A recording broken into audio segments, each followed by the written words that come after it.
बिस्मिल्लाहिर्रहमानिर्रहीम। अस्सलाम वालेकुम वरहमतुल्लाहि वबरकातुह।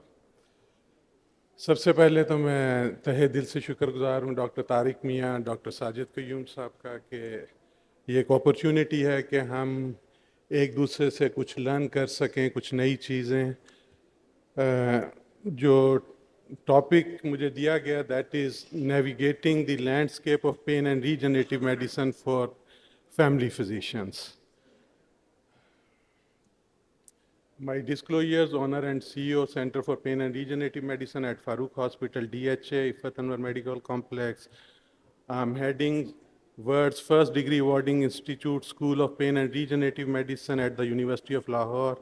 I'm faculty and examiner for World Institute of Pain, WIP USA, faculty member for Pain School International, Budapest, Hungary, faculty member, International Academy for Endoscopic Spine Surgery, Istanbul, president, Society for Interventional Pain Medicine and President Society for Regenerative Medicine, Pakistan. No financial disclosures.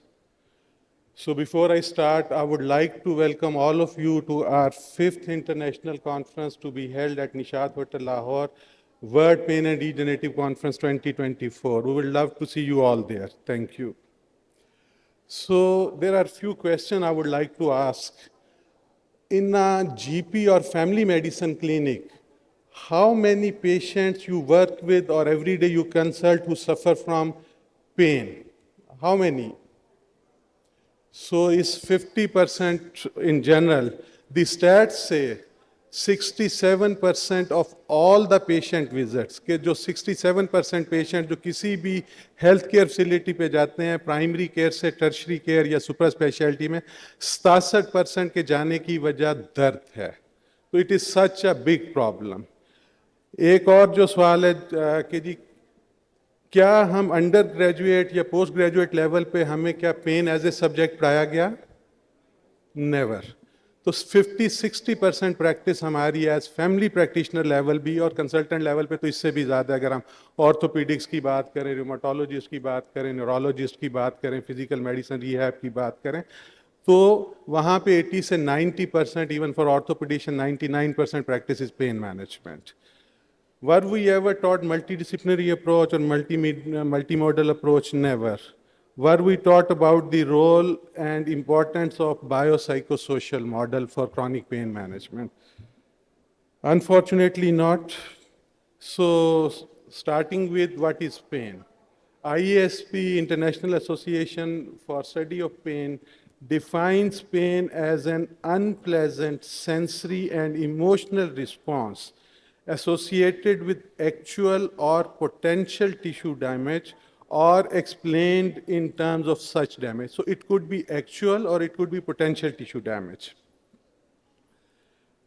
दर्द की किस्में पहले दोनों topics में बात हो चुकी है. एक्यूट पेन, क्रॉनिक पेन की अगर हम बात करें तो उसमें नोसिसेप्टिव या पेन है जो पट्टों जोड़ों को अफेक्ट करती है. न्यूरोपैथिक पेन है जिसमें जो टिंगलिंग, बर्निंग, चेहरे का साबी दर्द है, शियाटिका है और जितनी भी जहाँ पे नमनेस, बर्निंग, पैरेस्थीसिया जो आम दर्द से हट के न्यूरोपैथिक पेन है.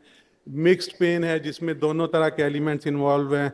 फिर वाइड स्प्रेड पेन है जिसमें फाइब्रोमाइल्जिया बहुत कॉमन है आजकल. और जो तीसरी सबसे बड़ा चैलेंज है हमारे लिए वो कैंसर पेन मैनेजमेंट है. अगर हम बात करें कि एक्यूट पेन जो है ये नॉर्मल लिमिटेड टाइम रिस्पॉन्स है टू एनी नॉक्शियस. कि अगर आपको कोई चोट लगती है, कोई ज़ख़म होता है, कोई मोच आती है, कोई सर्जिकल इंसिजन है, तो उसके रिस्पॉन्स में जो दर्द है और वो उसकी वजह ठीक होने से ठीक हो जाए तो उसको हम एक्यूट पेन कहते हैं. जबकि क्रॉनिक पेन जो है उसकी जो कोई वजह समझ में नहीं आती, वो परसिस्ट करती है फॉर मोर देन 3 months. कोई अंडरलाइंग कॉज नहीं है. जो एक्यूट पेन है उसको तो हम कहते हैं कि जी एक ब्लेसिंग है. अगर आपके कंधे में या कमर में दर्द है, आप कुछ रेस्ट दें, फिजियोथेरेपी, NSAID लें, वो बेहतर हो जाएगी. जबकि क्रॉनिक पेन इटसेल्फ एक डिजीज है, it's not a blessing.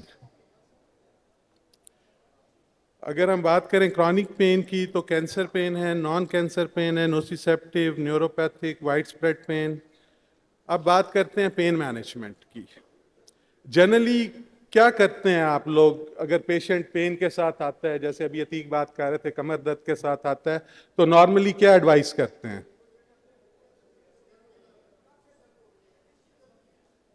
Sir, intervention या मैनेजमेंट कैसे करते हैं?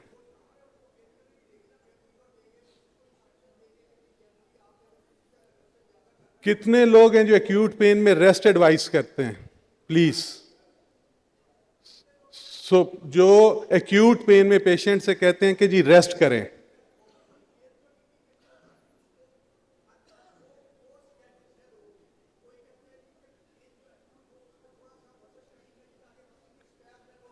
Yes that is the key sir, कि एक्यूट पेन अगर बहुत ज़्यादा लेंसिनेटिंग या स्वीयर नहीं है कि पेशेंट हिलने जुलने से माजूर हो, उसको बेड रेस्ट नहीं करवाना, उसको मोबिलाइज रखना है। और हमेशा जो अगर हम क्रॉनिक पेन की बात करें, ज़्यादा बड़ा चैलेंज क्रॉनिक पेन है, उसके लिए मल्टी डिसिप्लिनरी अप्रोच जिसमें sleep hygiene, lifestyle management, psychological intervention, जिसमें सीबीटी का बहुत बहुत तगड़ी एविडेंस है लिटरेचर में, फिजिकल थेरेपी है, ऑक्यूपेशनल थेरेपी है, फार्माकोथेरेपी में अगेन जो WHO लैडर है, फिर इंटरवेंशनल पेन है, कम्प्लीमेंट्री थेरेपीज में acupuncture has a lot of role to play, education है, लाइफस्टाइल है, रिलैक्सेशन टेक्निक है। तो हमें ये सारी चीज़ें कंबाइन करेंगे, लाइफस्टाइल मॉडिफिकेशन, ये सारी चीज़ें, तो फिर पेशेंट को ज़्यादा बेहतर और लॉन्ग टर्म बेनिफिट मिलेगा। Let's talk about World Health Organization ladder के जी, वो कहता है कि जी आपने नॉन फार्माकोलॉजिकल थेरेपी जिसमें फिजियोथेरेपी है, लाइफस्टाइल मॉडिफिकेशंस हैं, रेस्ट एक्सरसाइज, ये सब से स्टार्ट करना है। नहीं फ़र्क पड़ता तो फिर हमने नॉन ओपियोइड्स जिसमें आपके पेन किलर्स हैं, non steroidal anti inflammatory drugs हैं, उससे फ़र्क नहीं पड़ता तो हम वीक ओपियोइड्स ऐड कर सकते हैं, ट्रामाडोल और समथिंग लाइक इट। और ज़्यादा उससे भी फ़र्क नहीं पड़ता तो ज़्यादा स्ट्रॉन्ग ओपियोइड, मॉर्फिन या उसके डेरिवेटिव्स ऐड करेंगे। अगर फिर भी नहीं होता था तो फिर ओपन सर्जरी की ऑप्शन थी। I am talking of WHO ladder. So steroid again can be added at any level depending upon severity and inflammation. ठीक है। और अगर आप एक वीक या उससे कम दे रहे हैं तो आपको टेपरिंग की जरूरत नहीं है। You can give in a bolus dose for up to 7 days और फिर उसको बंद कर दें। वो जो टेपरिंग करते थे, अभी नई गाइडलाइंस में टेपरिंग नहीं है कि जी 3-3-3 फिर 2-2-2, नहीं। You can go up to 60 milligram a day. ठीक है जी, डेक्सामेथासोन है या whatever you are using, और 7 days तक दे के आप इसको you can stop it, you don't need to taper any more. तो कितने लोग हैं जो सिर्फ दर्द की वजह से गर्दन या कमर का ऑपरेशन कराते हैं? हमारे यहाँ तो रोज हजारों लाखों सर्जरीज हो रही हैं, इंडिकेटेड है या नहीं। तो इंटरवेंशनल पेन मैनेजमेंट जिसकी हम बात कर रहे हैं कवर्स दिस गैप कि अगर पेशेंट को फार्माकोथेरेपी और एक्सरसाइज और कम्प्लीमेंट्री थेरेपी से फ़र्क नहीं पड़ा और वो सर्जरी की तरफ नहीं जाना चाह रहा। यहाँ मैं एक बात करना चाहूँगा कि स्पाइन सर्जरी की सिर्फ 2 इंडिकेशंस हैं। एक कि अगर पेशेंट को कॉडा क्वेना डेवलप हो रहा हो, कि उसका जो पेशाब पखाने का कंट्रोल है वो कम हो रहा है या ख़त्म हो गया, या मोटर ब्लॉक कि जी उसकी टांगे या बाजू काम नहीं कर रहे। These are the 2 indications. Pain management के लिए surgery is no more indicated until कि आपने सारी ऑप्शंस इंटरवेंशन की एग्जॉस्ट ना कर ली हूं। इंटरवेंशनल पेन मैनेजमेंट क्या है? सिंपल वे है कि जिसमें हम 4 तरह से पेन को कंट्रोल करते हैं, मैनेज करते हैं, रिलीफ करते हैं। सबसे कॉमनली यूज है interrupting the pen signal along the neuronal pathway. ये जो हम नर्व ब्लॉक करते हैं, दैट इज कि जी आपने लाइडोकेन, बुपिवाकेन, वट जो भी आप इंजेक्ट करें, उससे क्या होता है कि जो सोडियम चैनल्स हैं वो ब्लॉक हो जाते हैं, नर्व इंपल्स जनरेट नहीं होती, तो पेन का साइकिल जब ब्रेक होगा तो बॉडी की अपनी हीलिंग। अगर हम बात करें कि जी सिर्फ नर्व ब्लॉक काम करता है, नहीं, बॉडी की अपनी हीलिंग काम करती है, क्योंकि जो दवाइयों की हाफ लाइफ है वो चंद घंटे से ज़्यादा नहीं है, लेकिन नर्व ब्लॉक के बाद पेशेंट हफ्तों, महीनों, सालों ठीक रहते हैं। तो जब आपने सिर्फ पेन का साइकिल ब्रेक करना है। सेकेंड स्टेप में हम रीमॉडलिंग करते हैं एनाटॉमिकल सोर्स ऑफ पेन की, जिसको हम कहते हैं न्यूरोमॉड्यूलेशन। एक पेशेंट है जो पिछले साल हर साल से बार बार उसको साल में 6 दफा शदीद शैटिका का दर्द होता है और वो 2-2 हफ्ते बेड रिडन होता है। तो अगर सिंपल एपिड्यूरल इंजेक्शन से फर्क नहीं पड़ता तो उसमें हम उसी अप्रोच से फोरामेन में जाके जो डॉर्सल रूट गैंग्लियन है उसको लो टेम्परेचर पे, जो अभी बात हो रही थी प्रीवियस लेक्चर में, उसमें हम सेंसरी फाइबर्स को 80 डिग्री पे जाके एब्लेट कर देते हैं। न्यूरोमॉड्यूलेशन में जहाँ पे मिक्स नर्व है, जहाँ पे डोर्सल रूट गैंग्लियन है, आप नर्व को किल नहीं करना चाहते तो आप लो टेम्परेचर 42 डिग्री पे हाई वोल्टेज ऑफ आरएफ देते हैं, जिससे जो उसकी सेंसिटाइजेशन है। क्रॉनिक पेन का सबसे बड़ा प्रॉब्लम क्या है? बॉडी में अल्लाह ने afferents, efferents, first order, second order, cerebral cortex, ये सारा कुछ रखा हुआ है। तो होता क्या है, जब पेन 3 महीने से ज़्यादा परसिस्ट करती है तो जो इनहिबिटरी मैकेनिज्म्स हैं वो डिप्लीट हो जाते हैं और जो एक्साइटेटरी केमिकल्स हैं, सब्सटेंसेस, वो ज़्यादा रिलीज होते हैं तो वो एम्पलीफाई हो जाता है। तो न्यूरोमॉड्यूलेशन से हम कर ये रहे हैं कि वो जो एम्पलीफिकेशन है या सेंसिटाइजेशन है उसको एड्रेस कर रहे हैं कि वो जो नॉर्मल फंक्शनिंग है इनहिबिटरी की वो इम्प्रूव करती है और जो एक्साइटेटरी है वो रिड्यूस होते हैं, तो पेशेंट जो है फॉर मंथ्स टू और ईयर्स के वो एक नॉर्मल लाइफ गुजारता है। तीसरा है न्यूरो ऑगमेंटेशन, के वो पेन जैसे डायबिटिक बोलो न्यूरोपैथी है या बर्निंग नमनेस है, अगर वो किसी चीज़ को रिस्पॉन्ड नहीं करती तो हम स्पाइनल कॉर्ड स्टिमुलेटर या पेरिफेरल नर्व स्टिमुलेटर्स हैं वो उनको इम्प्लांट करते हैं। अनफॉर्चुनेटली पाकिस्तान के लिए उनकी कॉस्ट इतनी ज़्यादा है, $25,000 का एक इम्प्लांट कॉस्ट करता है। कितने लोग हैं जो तकरीबन 75-80 लाख रुपया सिर्फ कमर या टांगों की दर्द के लिए लगाएंगे?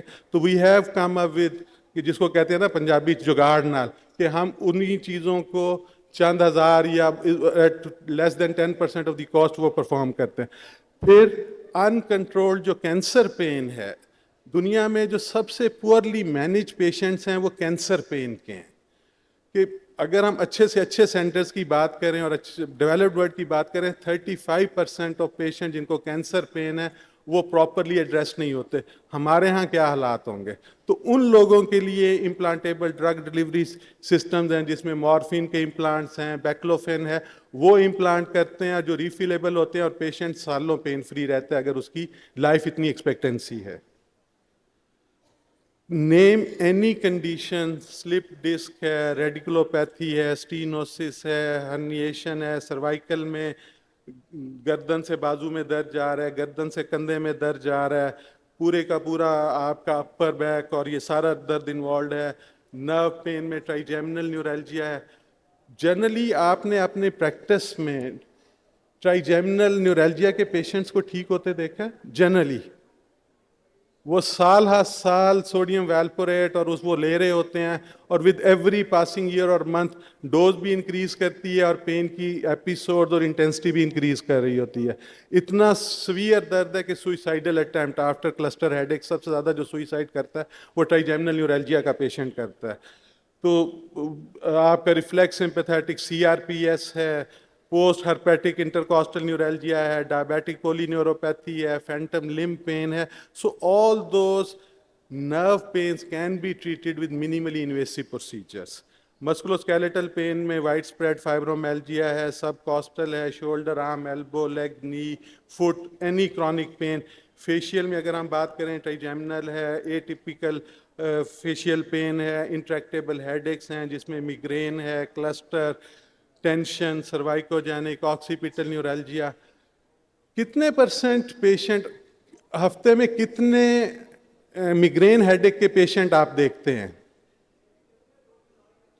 हफ्ते में 2, 3, 4, ठीक है। हर आधे सर का दर्द मिग्रेन नहीं है। Keep this in mind. Typically migraine जो है वो टीन एज में स्टार्ट होता है, हार्मोनल इन्फ्लुएंस्ड है, जेनेटिक फैक्टर्स हैं, स्पैज्मोडिक है, ऑरा के बगैर है, टिपिकल मिग्रेन है, एटिपिकल मिग्रेन है।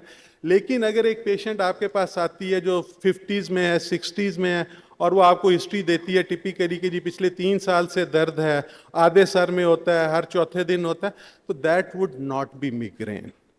काइंडली मैं ये रिक्वेस्ट करूंगा सिर्फ 1 मिनट के लिए उसकी नेक को असेस कर लें। सिर्फ जाके आप टच करेंगे वो पेशेंट के यहाँ, इधर आप हाथ रखेंगे वो चीखे मारेंगे। तो यहाँ पे होता क्या विद एजिंग कि जैसे बाकी बोन्स में ऑस्टियोप्रोसिस होती है, इसी तरह मोरों में भी ऑस्टियोप्रोसिस होती है और कैल्शियम रिजॉर्प्शन होती है। तो जो कैल्शियम के डिपॉजिट्स हैं वो मोरों के साथ चोंचे बनाते हैं। अगर वो चोंचे C2 C3 लेवल पे हैं तो यहाँ से 3 नसें निकल रही हैं, ग्रेटर ऑक्सीपिटल, लेसर ऑक्सीपिटल और थर्ड ऑक्सीपिटल नर्व। ये सारे के सारा आपके स्कैल्प और सर में जा रहे हैं। अगर वो जो ऑस्टियोफाइट्स या मसल स्पैज्म हैं वो अगर इनमें से किसी नर्व को पिंच करता है, इरिटेट करता है, तो वो सर में दर्द जाएगा and usually it is taken as migraine. This is not migraine, this is upper cervicogenic headache. This could be one sided, it could be bilateral, कभी एक साइड पे होगी, कभी दूसरी साइड पे होगी। और फिर दूसरी चीज ये है कि आपका जो नोसिसेप्टिव सिस्टम है वो ऑटोनॉमिक नर्वस सिस्टम के साथ बहुत ज़्यादा क्रॉस टॉक है, तो समटाइम्स ट्राइजेमिनल के सिम्टम आते हैं। फिर एक बहुत कॉमन फीचर है आजकल के जी, हमें टेक्स्ट नेक, मोबाइल, लैपटॉप का इस्तेमाल इतना ज़्यादा कि गर्दन में अगर स्टर्नोक्लीडोमास्टॉइड में आपके ट्रिगर पॉइंट्स हैं कि वहाँ पे बैंड्स हैं, टॉट बैंड्स हैं, वो जब कंप्रेस करते हैं नर्व्स को तो टिपिकल अनबेरेबल पेन्स होती हैं। तो काइंडली पेशेंट को 1 से 2 मिनट लगा के आई नो कि जी आपने बहुत बर्डन है, लेकिन अगर कोई ऐसा पेशेंट जो एक से दूसरी दफ़ा या दूसरी से तीसरी दफ़ा आपके पास आता है, थोड़ा टाइम दें या फिर प्रॉपर कंसल्टेंट के पास ज़रूर रेफर करें। फिर हमारी जो फीमेल बैठी हैं, chronic pelvic inflammatory disease, endometriosis, कभी ठीक होते देखी है? 2-3 छोटी छोटी इंटरवेंशन हैं, superior hypogastric, pudendal nerve block, तो उससे पेशेंट को महीनों से सालों फायदा हो सकता है। ठीक है, already been discussed, epidural injections हैं, फैसेट ब्लॉक्स हैं, डायग्नोस्टिक नर्व ब्लॉक्स हैं, सिलेक्टिव नर्व रूट ब्लॉक्स हैं, रेडियो फ्रीक्वेंसी राइजोटमीज और न्यूरोमॉड्यूलेशन दोनों हैं, सिर्फ राइजोटमीज नहीं है। सैक्रोइलियक जॉइंट इंजेक्शंस हैं, सिंपैथेटिक नर्व ब्लॉक हैं, ट्राइजेमिनल नर्व है, sphenopalatine, glossopharyngeal nerve, stellate, T1 T2 sympathetic, splanchnic, coeliac, superior hypogastric, ganglion impulse. So these are all different intervention जो हम कर रहे हैं। अगर हम एडवांस प्रोसीजर्स की बात करें तो मिनिमली इन्वेसिव प्रोसीजर्स की अब जो रेंज है वो सिर्फ इंजेक्शन और ब्लॉक से बहुत आगे चली गई है। Spinal stenosis, there is open surgery तो कतन उसके लिए हम नहीं कर सकते, लेकिन एंडोस्कोपिक भी करें तो पाकिस्तान में तो कोई ऐसा सर्जन नहीं है जो स्टीनोस्कोपिक सर्जरी करता है, नियरेस्ट टर्की या कोरिया में अवेलेबल है। उसके लिए रैग्स एपिड्यूरल के हम एपिड्यूरल स्पेस में जाके एंजाइमेटिक डाइजेशन करते हैं, फाइब्रोसिस की हाइड्रो डायलिटेशन करते हैं, तो पेशेंट की जो स्टीनोसिस है वो ओपन अप कर जाती है इमीडिएटली। न्यूक्लियोप्लास्टी में लेजर न्यूक्लियोप्लास्टी है, प्लाज्मा को अब्लेशन न्यूक्लियोप्लास्टी है, परक्यूटेनियस वर्टिब्रोप्लास्टी है कि आप जहाँ पे ओस्टियोप्रोटिक या ट्रॉमेटिक फ्रैक्चर्स हैं पेडिकल के थ्रू या एक्स्ट्रा पेडिकुलर अप्रोच से जाके सिर्फ विद कैनुला 14 गेज हम सिमेटिंग या बैलून सिमेटिंग कर सकते हैं। इम्प्लांटेबल ड्रग डिलीवरी सिस्टम्स हैं, स्पाइनल कॉर्ड स्टिमुलेटर्स हैं। देन एंडोस्कोपिक डिस्क डीकम्प्रेशन, सिर्फ 8 मिलीमीटर, 1 सेंटीमीटर से भी कम का इंसिजन है, कोई लैमिनेक्टमी नहीं है, कुछ नहीं है। आप फोरामिन में जाके you can take out the part of disc के जो बाहर है और मरीज 4 से 5 घंटे में घर चला जाता है। फ्यू पिक्चर्स के जी जो लेफ्ट पे पिक्चर है दैट इज ट्रांसफोरामिनल। ट्रांसफोरामिनल हम इसलिए कर रहे हैं, अभी हम इंटरलैमिनर लंबर में बहुत कम करते हैं कि इसमें जो ज़्यादा पैथोलॉजी है वो सामने वाली साइड पे होती है, वेंट्रल एपिड्यूरल स्पेस में।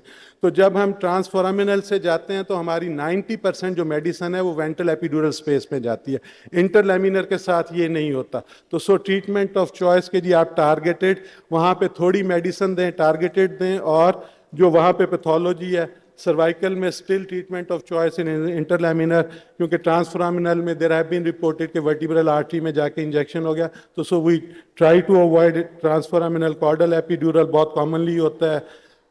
अगेन अगर फैसेट जॉइंट की वजह से पेन है तो facet block, RF, cervical facet. अल्हम्दुलिल्लाह सर, बहुत सालों से sacroiliac joint injection है, and see all these procedures are done under direct vision. So they are absolutely safe. This is how radio frequency ablation is done, cervical में. So you reach at the level of ये facet joint है आपका, ये needle है, आगे space पड़ी है सारी, तो यहाँ पे जाके हम लेजन देते हैं. Then this is for intradiscal approach. कि ये आप फोरामेन जस्ट डिस्क से पहले जाके स्टॉप करते हैं, then you proceed into the disc. ये एपी व्यू में this is was the previous technique we were using, कि इसमें वो विप की तरह सक कर लेते थे. Now this is most modern कि हम सर्वाइकल भी कर रहे हैं, लंबर भी कर रहे हैं. And this is how we approach कि कैम्बेंस से और ये अंदर जाके हम प्लाज्मा में कन्वर्ट करते हैं, वैक्यूम जनरेट होता है और वो जितना बल्ज है वो ग्रेजुअली श्रिंक कर जाता है, तो आपको एंडोस्कोपी करने की भी ज़रूरत नहीं है. Spinal cord, intrathecal pumps. So trigeminal के लिए अगेन वो जो माइक्रोवास्कुलर डीकम्प्रेशन है वो करने, जो यंग पॉपुलेशन है स्टिल उसमें एडवाइजेबल होता है, लेकिन ट्रीटमेंट ऑफ चॉइस के जी हम फोरामेन ओवेल से अप्रोच करते हैं, और सिलेक्टिवली अगर मैंडिबुलर ब्रांच है उसको कर सकते हैं, मैक्सिलरी को, ऑफ्थेल्मिक को, सबको स्पेसिफिक करके. और it's a beautiful procedure, hardly takes 40-45 minutes. This is how we perform endoscopic through foramen, कि जितना बल्ज है उसको पीसीज में करके ले आते हैं इंटरनल.